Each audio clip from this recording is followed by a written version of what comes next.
Assalamualaikum warahmatullahi wabarakatuh. Alhamdulillah,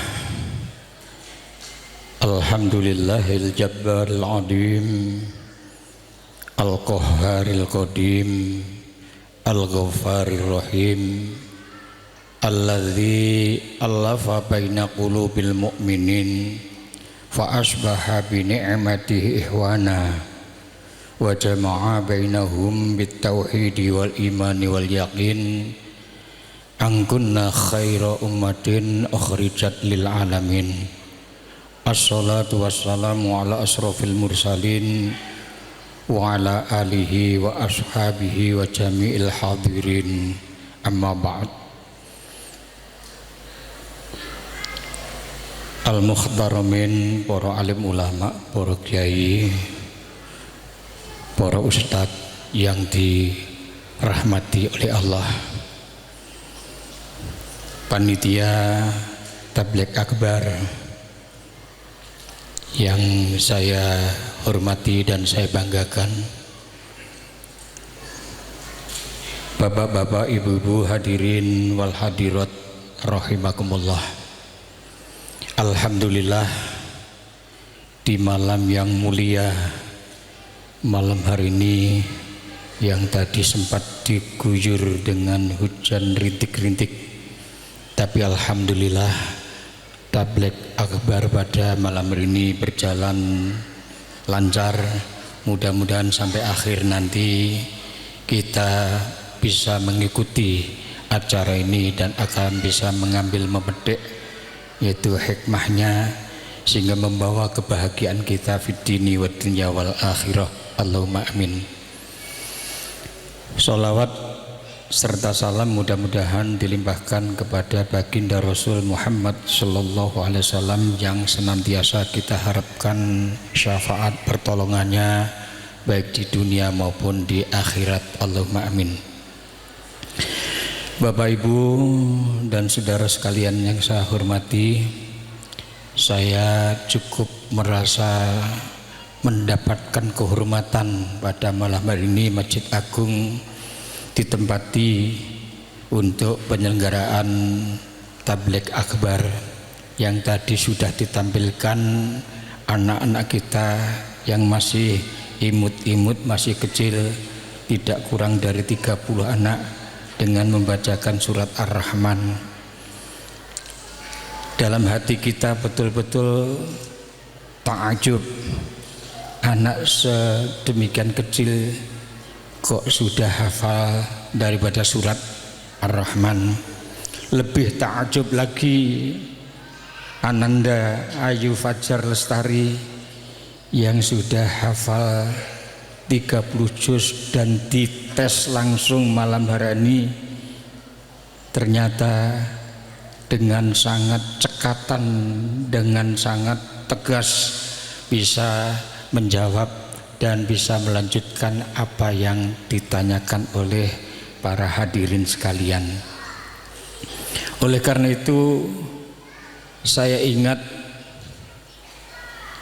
dalam sebuah hadis qudsi Allah berfirman, ma aqallal haya mayyat ma'u fi jannati bi ghairi amalin kaifa ajudu bi rahmati ala man bakhila bi taati. Kok ndak punya malu orang ingin swarga, tamak kepada surga, tetapi bi ghairi amalin, mereka tidak mau beramal. Untuk membaca Al-Quran kadang-kadang masih aras-arasan, apalagi untuk menghafalkan angkat tangan, subhanallah. Kaifa ajudu bi rahmati, bagaimana Allah akan memberikan rahmatnya, berkahnya, kebahagiaan, kesejahteraan surga baik dunia maupun akhirat. Alam bakhila bi taati, marang wong sing bakhil, cetil medidil taati maring Gusti Allah.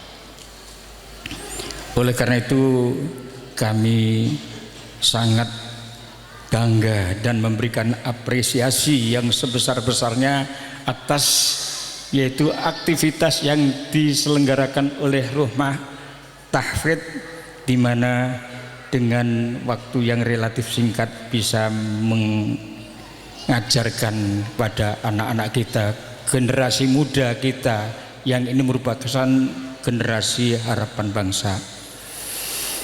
Kami di Masjid Agung sebetulnya juga sudah berusaha melakukan 5 gerakan, tapi nampaknya tidak seperti yang di Rumah Tahfidz.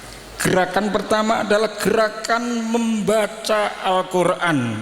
Diharapkan semua jamaah betul-betul ada aktivitas setiap hari untuk membaca Al-Quran, walaupun hanya ya 1 surat pendek dan sebagainya. Yang kedua, bukan hanya gerakan membaca Al-Quran, tapi juga gerakan menulis Al-Quran.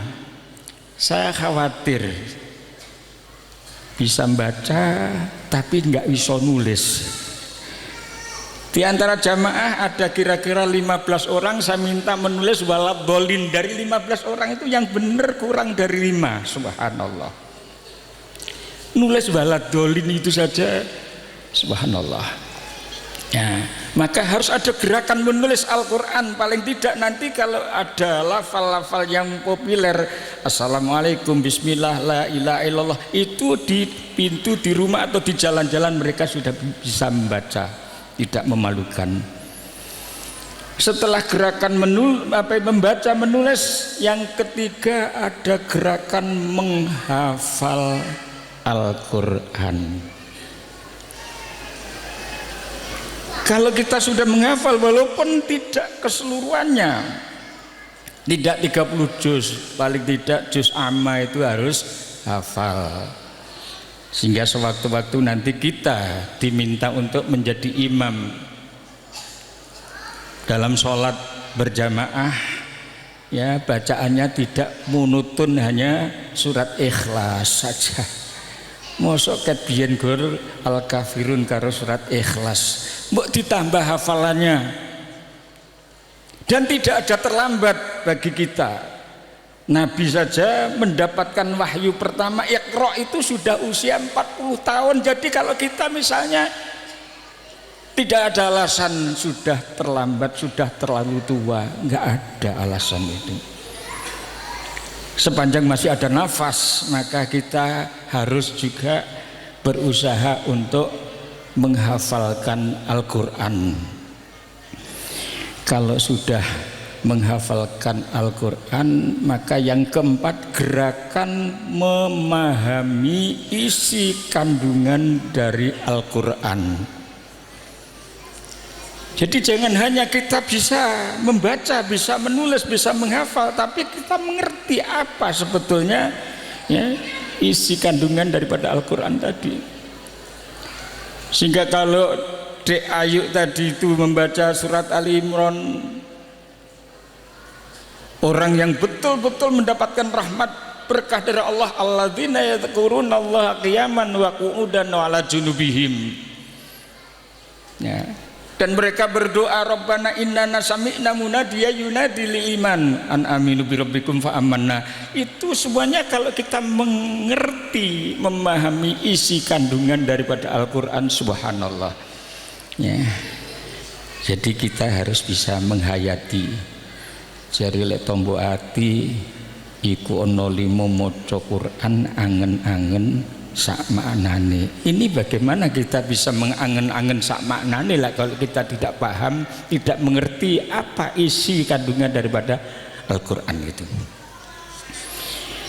Nah, yang tidak kalah penting,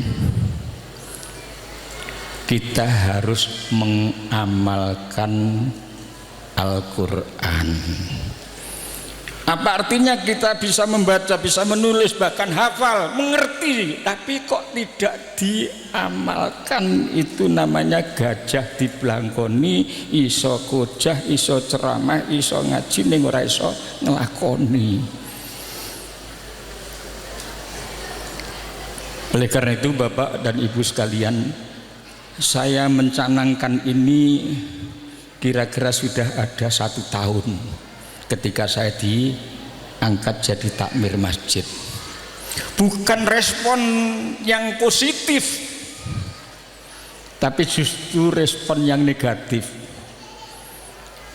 Kami berusaha kerjasama dengan Telkomsel dan kita mendapatkan dana dari Telkomsel ini untuk operasional masjid 1 bulan 2 juta.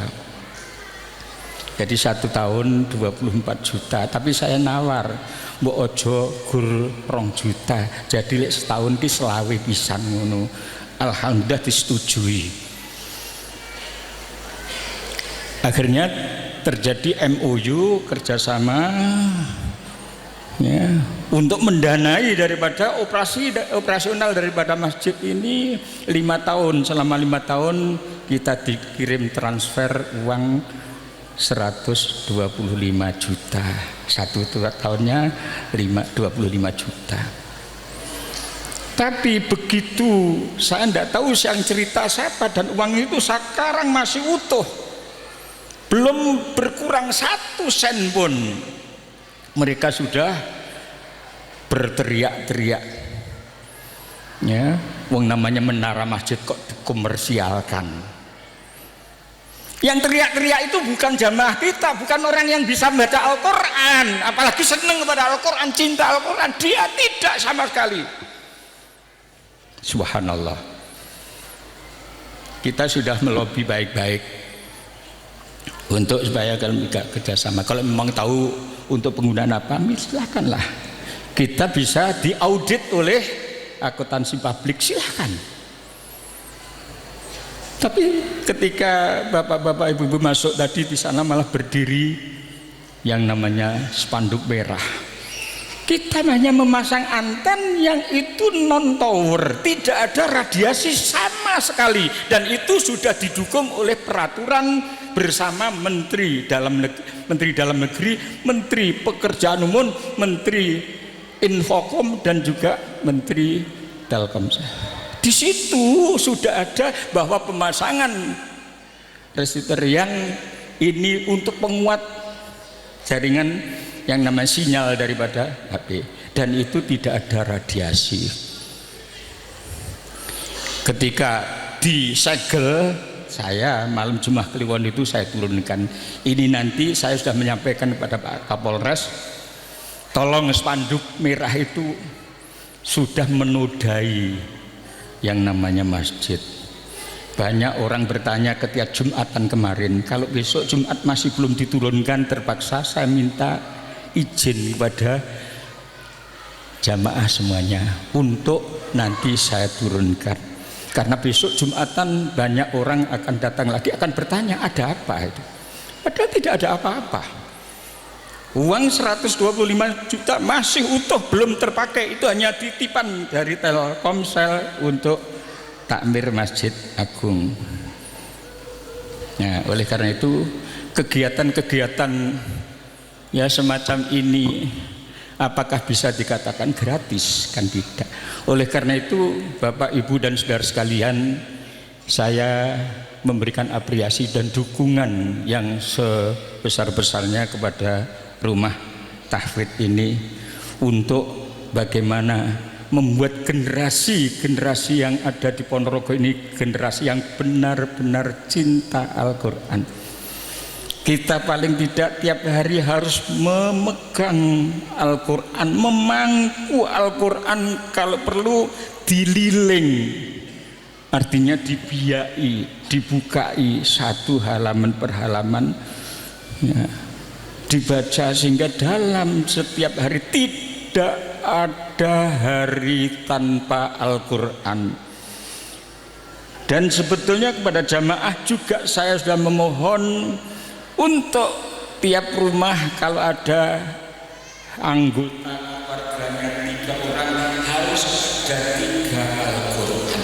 Kalau dari rumah dalam kakak itu tercantum ada 4 jiwa, maka seyogianya juga masing-masing punya 1. Sehingga dengan demikian kalaupun Sementara sekarang kultur yang ada di Ponorogo dan mungkin juga di Indonesia pada umumnya, kalau ada yang namanya pernikahan akdun nikah, insya Allah besok pagi juga ada akdun nikah di Masjid Agung RMAA Cokronegoro ini, yaitu cucu dari Bapak Kiai Khalid Sumadi almarhum itu akan dinikahkan.